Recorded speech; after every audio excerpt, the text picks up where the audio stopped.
इंद्रधनुष्य इंद्रधनुष्य. श्रोते हो नमस्कार. इंद्रधनुष्य या कार्यक्रमात मी विभा कदम आपल्या सगळ्यांचं स्वागत करते. श्रोते हो, आज इंद्रधनुष्य या कार्यक्रमात आम्ही आपल्यासाठी एक वेगळा विषय घेऊन आलो आहोत. आजची मुलाखत थोडीशी वेगळी आहे. आपण सर्वच जण आपल्या जागा जमिनींचा सातबारा, आपल्या जमिनींच्या खरेदी अथवा विक्रीसाठी लागणारी जमिनींची मोजणी अशा कारणासाठी कधी ना कधी तालुक्याच्या अथवा जिल्ह्याच्या भूमी अभिलेख कार्यालयात जातच असतो, हो ना? आजचा विषयसुद्धा याच भूमी अभिलेख या विषयाशी निगडीत आहे. सर्वात महत्त्वाचं म्हणजे आजचा दिवस हा भूमापन दिवस म्हणून साजरा केला जातो. याच विषयी आपण माहिती जाणून घेणार आहोत आणि ही माहिती आपल्याला देण्यासाठी आज आपल्या आकाशवाणीच्या स्टुडिओत आलेल्या आहेत जिल्हा अधीक्षक भूमी अभिलेख श्रीमती नसीम बानो पटेल मॅडम. आज आपल्याला भूमी अभिलेख म्हणजे नक्की काय, या भूमी अभिलेख विभागामार्फत नक्की काय काम सुरू असतं आणि हे सामान्य माणसासाठी किती महत्त्वाचं आहे याविषयी ते आपल्याला माहिती करून देणार आहेत. नमस्कार पटेल मॅडम. नमस्कार. सर्वप्रथम आपल्या सर्वांना भूमापन दिनाच्या खूप खूप शुभेच्छा. मॅडम, आजचा दिवस हा भूमापन दिवस म्हणून साजरा केला जातो. आमच्या श्रोत्यांना याविषयी फार कुतूहल आहे. भूमापन दिवस किंवा भूमी अभिलेख म्हणजे नक्की काय?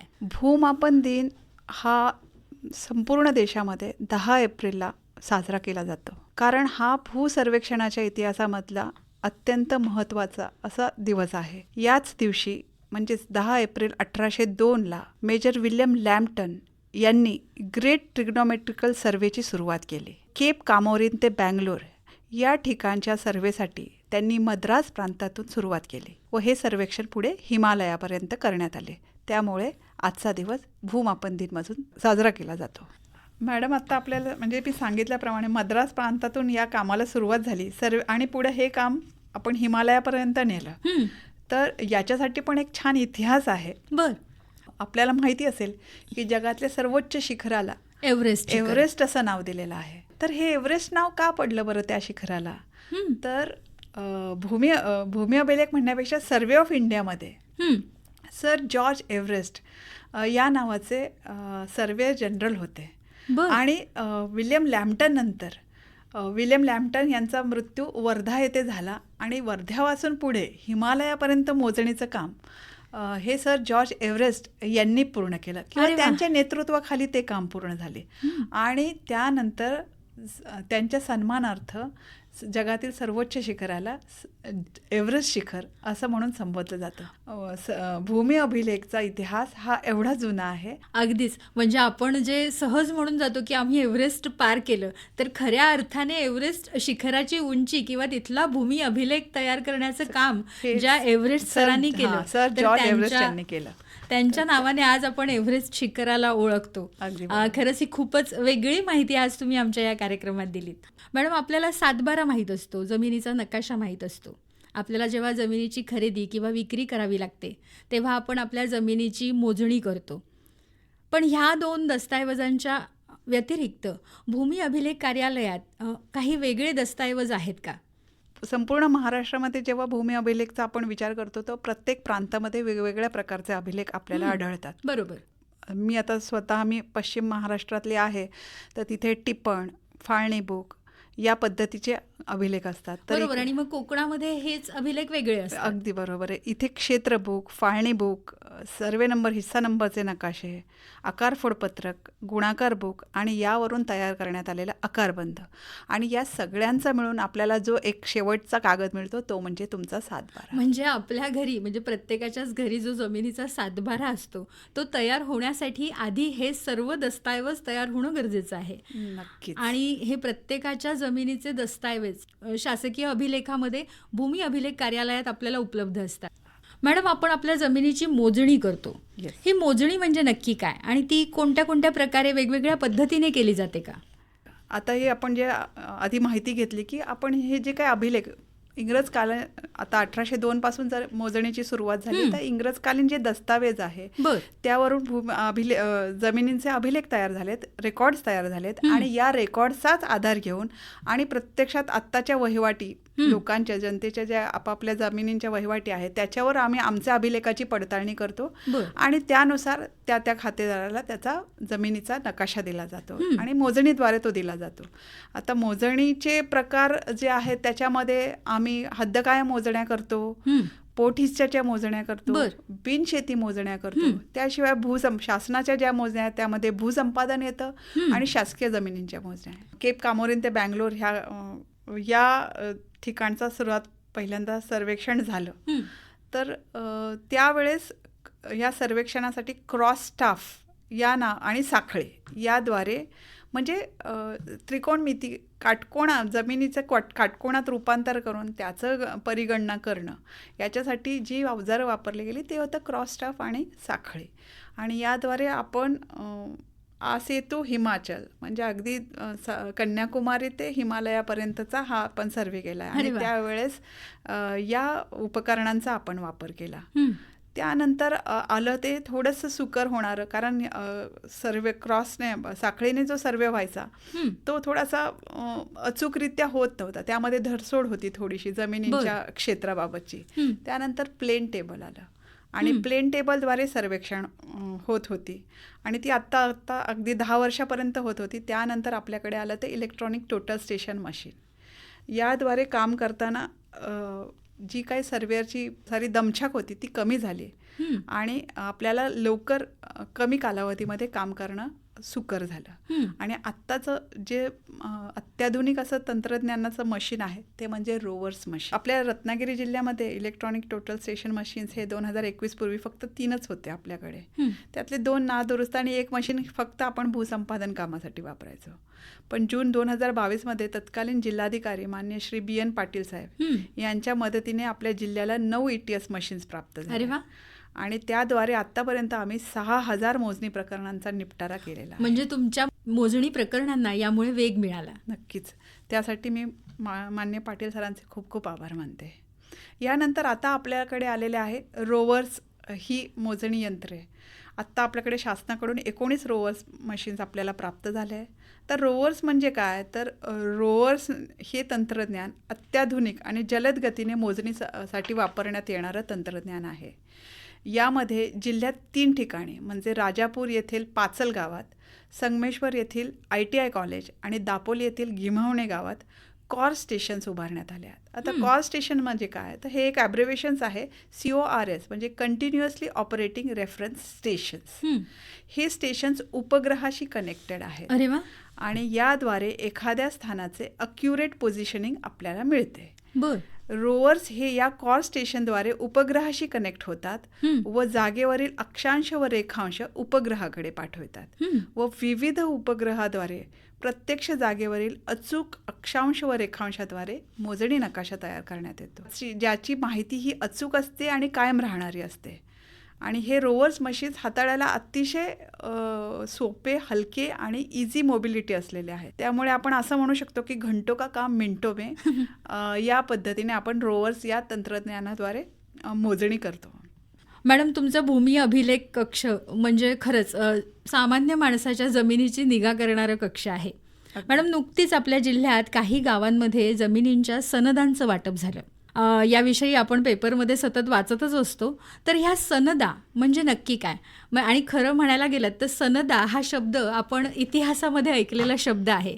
तर ह्या सनदा ह्या आत्ताच्या काळात कशा काय लागू केल्या जातात? मॅडम, बरोबर आहे आपलं. आपण सनद हा शब्द ऐकला असेल आणि असंच आहे. पूर्वीच्या काळी शिवाजी महाराजांच्याकडून त्यांच्या सरदारांना किंवा त्यांच्यासाठी काम करणाऱ्या लोकांना ज्या काय जमिनींचं वाटप केलं गेलं तर ती सनद दिली जायची त्या जमिनीची. म्हणजे त्या जागांच्या मालकीचा हक्काचा कागद हा महाराजांच्याकडून त्या लोकांना दिला जायचा. त्याच पद्धतीने आता भूमी अभिलेख सुद्धा गावठाणातील त्यांच्या मालकीच्या जमिनींचा हक्काचा कागद म्हणून आम्ही सनद वितरित करतो.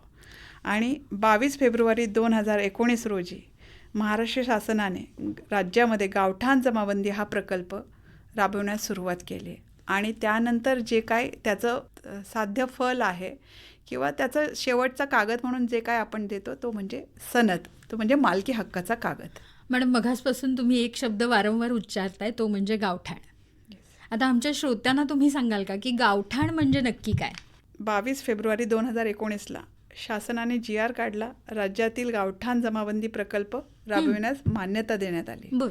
आणि गावठाण मग आता त्याच्याबाबतही थोडीशी पार्श्वभूमी अशी आहे की आधी सांगितल्याप्रमाणे इंग्रजांनी भारतातील सर्व जमिनींचे सर्वेक्षण केले, परंतु त्यातील केवळ त्याच जमिनींचं सर्वेक्षण झालं जिथे त्यांना महसूल मिळणार होता. आणि ज्या जमिनीतून महसूल मिळणार नव्हता अशी बिनभोगवट्याच्या जमिनी ह्या अनसर्वेडच राहिल्या. आणि गावठाण हा त्यातलाच एक प्रकार आहे. गावठाण म्हणजे गावातल्या लोकांना राहण्यासाठी रेसिडेन्शियल एरिया. Yes yes. ज्यातून महसूल मिळणार होता असं क्षेत्र म्हणजे जिथे शेती होते तेवढ्याच फक्त जमिनींची मोजणी तेव्हा इंग्रजांनी केली. आणि त्याच्या व्यतिरिक्त जिथे लोकवस्ती आहे किंवा जिथे लोक राहत आहेत, आपले दिनचर्या करतायत, तर असा भाग होता तो इंग्रजांनी मोजणीतून वगळला. आणि त्यालाच आता आपण गावठाण म्हणतो. अगदी बरोबर. त्याला गावठाणच म्हटलं गेलं, त्या काळी गावठाण म्हटलं गेलं. त्याची नोंदही आहे आमच्याकडे. जो आकारबंद असतो त्याला ह्या बिनभोगवट्याच्या जमिनी नाकिर्दसारमध्ये गावठाणाचं क्षेत्र त्यांनी नमूद करून ठेवलं. परंतु त्यातल्या प्रत्येक मिळकतीची, त्यातल्या वापरणाऱ्या माणसाची, त्याचा मालकी हक्क कुठेच त्यांनी डिक्लेअर केला नाही.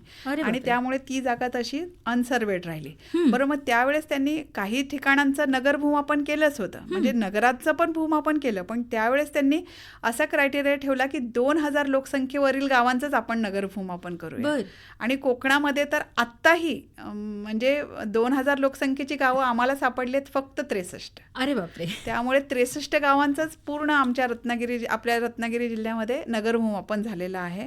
आणि मग उर्वरित जी आम्हाला 564 गावठाणं आम्हाला आकारबंदाला आढळली, पण त्याचं सर्वेक्षण झालंच नाही, कारण ती 2000 लोकसंख्येची नव्हती. म्हणून मग आता आपण ह्या गावठाण जमाबंदी प्रकल्पामध्ये आपण या गावांचा समावेश केलेला आहे. मंडणगड तालुक्यातली त्यात 103 गावं आम्हाला आढळली. दापोलीमधली 133, खेडमधली 166, चिपळूणमध्ये 81, गुहागरमध्ये फक्त 38, संगमेश्वरमध्ये 15, रत्नागिरीत 23 आणि लांजामध्ये 2. राजापूरमध्ये आम्हाला आढळलं नाही की ज्याचं आम्हाला आता ड्रोनद्वारे सर्वेक्षण करता येईल. म्हणजे असं म्हणता येईल की इंग्रजांच्या काळामध्ये शेती असलेला प्रदेश हा राजापूरपासून सुरू होता आणि लोकवस्ती असलेला प्रदेश हा मंडणगडात जास्त. किंबहुना असं म्हणूया की मुंबईपासून जसं तुम्ही खाली याल तर लोकवस्ती थोडी मुंबईच्या ठिकाणी थोडी जास्त आहे, परंतु जसं तुम्ही खाली याल तसं तुम्हाला ती लोकवस्ती कमी कमी आढळत जाते. त्यामुळे मी जी सांगितलेली गावांची संख्या आपण पाहिली तर ती उत्तरेच्या बाजूला जास्त आहे आणि खाली दक्षिणेकडे आलो आपण तर कमी कमी होत जाते. आणि राजापूरला जी 2000 लोकसंख्येवरची 5 गावं होती त्याचा ऑलरेडी आमच्याकडून नगर भूमापन झालेलंच आहे. त्यामुळे आता आम्हाला ड्रोन सर्वेसाठी तिथे गावच उपलब्ध झाली नाही. बरं मॅडम, गावठाणामध्ये एखाद्याचं घर असेल तर त्याचा फायदा होतो की तोटा? म्हणजे तुमचं जेव्हा गावठाणाचा सर्वे व्हायचा होता याच्या आधीची परिस्थिती काय होती? नाही, गावठाणामध्ये राहण्यासाठीच त्या जागा होत्या, परंतु त्या जागांचे मालकी हक्क कोणालाच दिलेले नव्हते.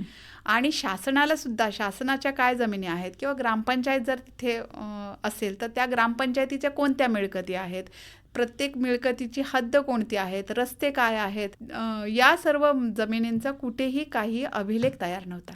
आणि आता आपण तो ड्रोनद्वारे सर्वेक्षण करून करत आहोत. म्हणजे त्या सातबाऱ्यांवरती मालकाचं कुणाचंही नाव नव्हतं, तर त्या सातबाऱ्यावरती महाराष्ट्र शासन असंच नाव दिलेलं असायचं. अगदी बरोबर आहे. महाराष्ट्र शासन किंवा गावठाणकडे म्हणून वर्ग म्हणून तसा सातबारा असायचा. म्हणजे त्या जमिनीचे तुम्ही कितीही मालक असाल किंवा कितीही वर्ष तुमचं तिथे वास्तव्य असू दे, त्या जमिनीचा त्याला तसा म्हणायला गेला तर आर्थिक स्वरूपात कोणताही फायदा होत नव्हता. अगदी बरोबर आहे. आणि ग्रामपंचायतीनं सुद्धा त्यांचा कर आकारणीसाठी 8 आपण म्हणतो, 8 हा मालकीचा कागद नाही, तो कर आकारणीचा कागद आहे. तर ग्रामपंचायतीला सुद्धा कारण काय होतं की आता गावठाणामध्ये सुद्धा माणसं घरापेक्षा दुकान बनवतात, काहीतरी कमर्शियल यूज करतात, पण त्या पद्धतीने ग्रामपंचायतीला कर आकारणी होत नाही, कारण त्यांना माहितीच नसतं की त्या जागेचा वापर कशासाठी होतो. बरोबर. तर ह्या सगळ्या अचूक मोजण्या, अचूक प्रत्यक्ष ज्या पद्धतीने दिसते त्याच पद्धतीचा नकाशा तयार करण्याचं काम आता भूमी अभिलेखकडे आलेलं आहे.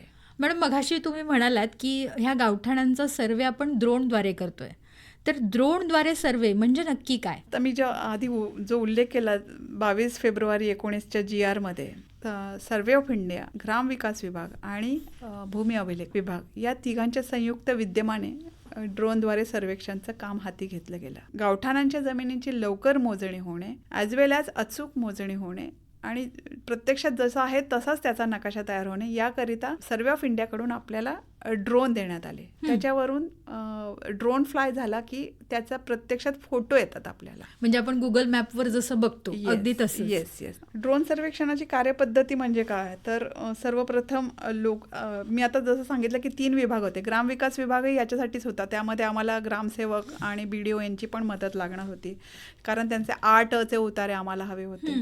तर सर्वप्रथम लोकजागर करणे, विविध गावात लोकांना ड्रोन सर्वेक्षणाची माहिती व फायदे सांगणे, त्याकरिता ग्रामसेवक यांच्या मदतीने सभा घेणे, हे काम आम्ही केलं. त्यानंतर सदर गावाचा 8ची माहिती संकलित करायची होती, त्याचं काम झालं. आणि नंतर ज्यावेळेस ड्रोन फ्लाईंगचा विषय आला तर गावठाणाच्या हद्दी निश्चित करण्यात आल्या.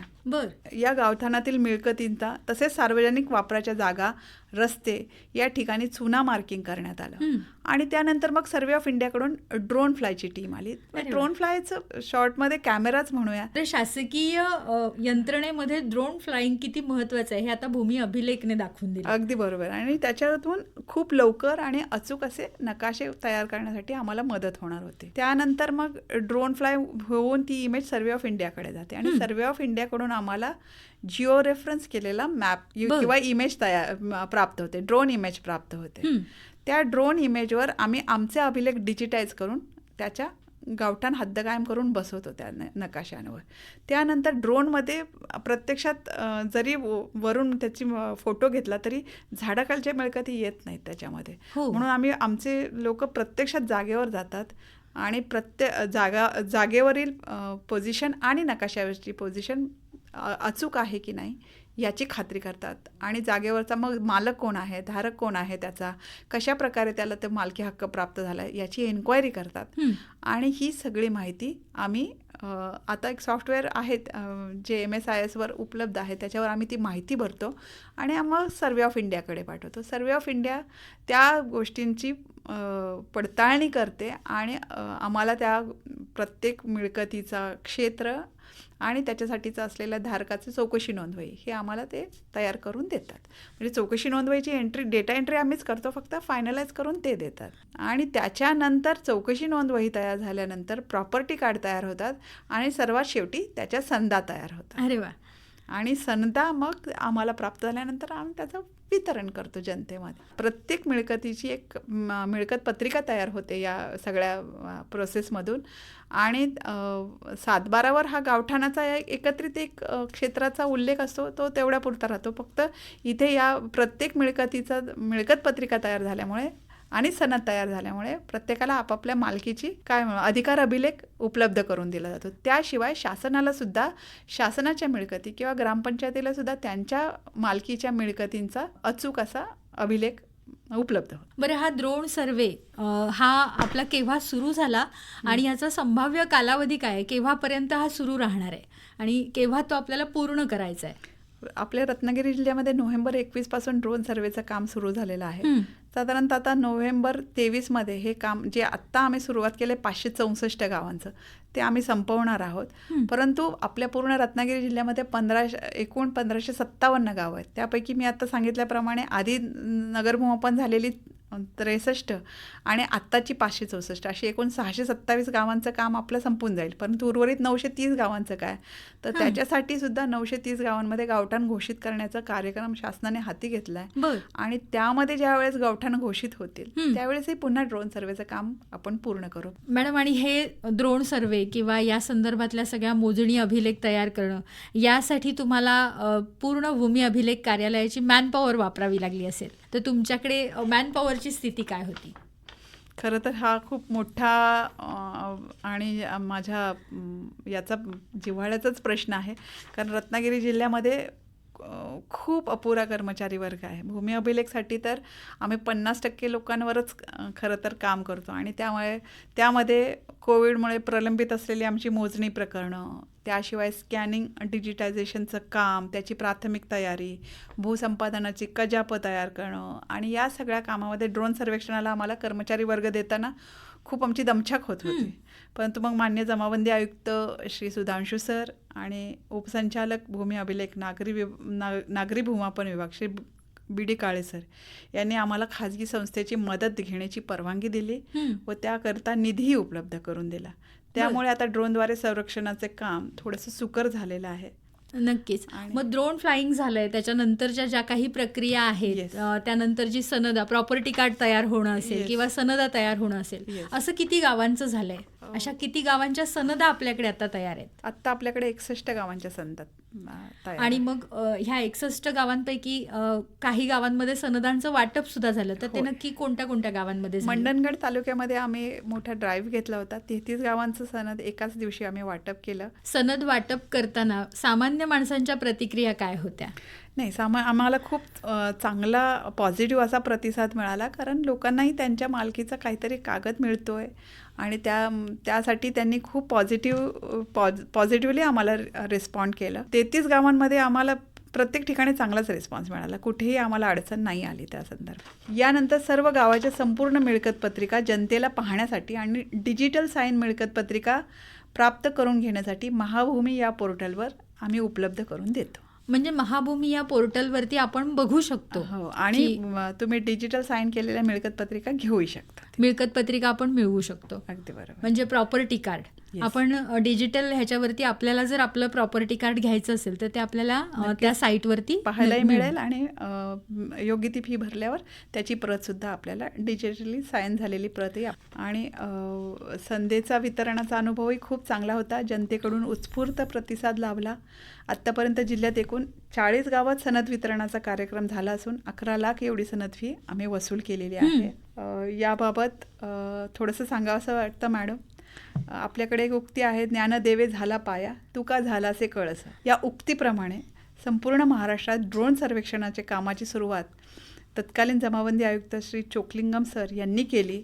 तर सदरचे काम अंतिम टप्प्यात नेण्याचे काम आता आमचे जमाबंदी आयुक्त श्री NK सुधांशू सर यांनी केलं आहे. अरे वा. सदर कामाबाबत आमचे अपर जमाबंदी आयुक्त श्री रायते साहेब, नगर भूमापनाचे उपसंचालक सर श्री BD काळे सर, तेव्हाचे तत्कालीन उपसंचालक श्री मिलिंद चव्हाण साहेब आणि आत्ताचे आमचे कोकण विभागाचे उपसंचालक श्री जयंत निकम साहेब यांनी मोलाचं मार्गदर्शन केलं. व माझे रत्नागिरी जिल्ह्यातील भूमी अभिलेख विभागातील अधिकारी श्री कोकणे साहेब, श्री निकाळजे साहेब, श्रीमती सुप्रिया शिंत्रे मॅडम आणि श्री गोरे साहेब, तसेच माझे सेवानिवृत्त अधिकारी श्री गिजबिले साहेब व श्री शिर्के साहेब यांनी पण अपार कष्ट केले आहेत आणि त्यांना दिलेलं उद्दिष्ट त्यांनी पूर्ण केलं. म्हणजे चौकशी कामाचं किंवा या ड्रोनसाठी जे काय त्यांना काम नेमून दिलं होतं ते त्यांनी पूर्ण केलं. आणि या सर्व कामासाठी मला विशेष आभार मानायचे आहेत माझे नगर भूमापन अधिकारी म्हणजे city survey officer Shri Shinde साहेब. त्यांनी ड्रोन सर्वेक्षणाच्या कामामध्ये अतिशय मोलाचे काम केले आहे. ड्रोन सर्वेक्षणाच्या कामाशिवाय जिल्ह्यातील 6000 मोजणी प्रकरणांचा निपटारा आम्ही मागच्या 12 महिन्यात केलेला आहे. अरे वा. या कालावधीत जमाबंदी आयुक्त यांनी आम्हाला जी उद्दिष्ट दिली ती आम्ही 31/3/23 अखेर पूर्ण केली असून यापुढे भूमी अभिलेख विभाग हा जनतेच्या कामासाठी अतिशय तत्परतेने व तन्मयतेने काम करण्यासाठी प्रतिबद्ध आहे. आत्तापर्यंत आम्हाला फक्त 7/12 आणि आमच्या जमिनीच्या मोजणीचा कागद एवढेच अभिलेख माहीत होते, पण आजच्या या मुलाखतीमध्ये आपल्या जमिनीविषयी किती दस्तऐवज असतात, मोजणी कशी केली जाते, या सगळ्या संदर्भातील माहिती तुम्ही अगदी विस्तृत पद्धतीने आम्हाला सांगितलीत. तुम्ही आमच्या स्टुडिओत आलात आणि आमच्या श्रोत्यांनाही माहिती दिलीत, त्याबद्दल आकाशवाणीच्या वतीने आणि आमच्या श्रोत्यांच्या वतीने मी विभा कदम आपले आभार मानते. नमस्कार. इंद्रधनुष्य